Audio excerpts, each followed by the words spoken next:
ఒకటి గుర్తుపెట్టుకోవాలి,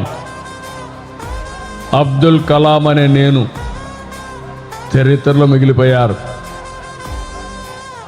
అదే మారుగా బిఆర్ అంబేద్కర్ అని నేను ఒక రాజ్యాంగాన్ని రాసి మనకు అప్పచెప్పి వెళ్ళారు. ఇంకొక పక్క ఈరోజు మనం చూస్తే ఎన్టీఆర్ని ఒకసారి గుర్తుపెట్టుకుంటే ఆయన అంతే, పేదవాళ్ళ గుండెల్లో, గిరిజనుల్లో, ఆదివాసుల్లో శాశ్వతంగా ఉండే ఏకైక వ్యక్తి నందమూరి తారక రామారావు గారు.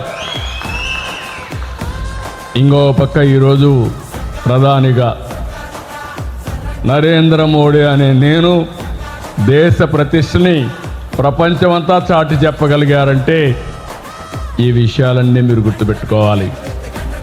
అందరూ సాధారణ కుటుంబాలను పుట్టారు, చిన్న కుటుంబంలోనే పుట్టారు. పుట్టినప్పుడు బరువు కూడా యూనిఫామ్గానే ఉంటుంది. ఒకరు ఎక్కువ బరువు, ఒకరు తక్కువ బరువు పుట్టరు. ఓసారి కొన్ని వ్యత్యాసాలు ఉన్నా మళ్ళీ కరెక్ట్ చేసుకుంటాం. అయితే ఈ సందర్భంగా మీరు గుర్తుపెట్టుకోవాల్సింది, నేను ఏంటి, ఎలా ఎదగాలి, ఈ సమాజానికి, దేశానికి నేను ఏమి ఇవ్వాలి అనే లక్ష్యంతో మనం పనిచేయాల్సిన అవసరం ఉంది.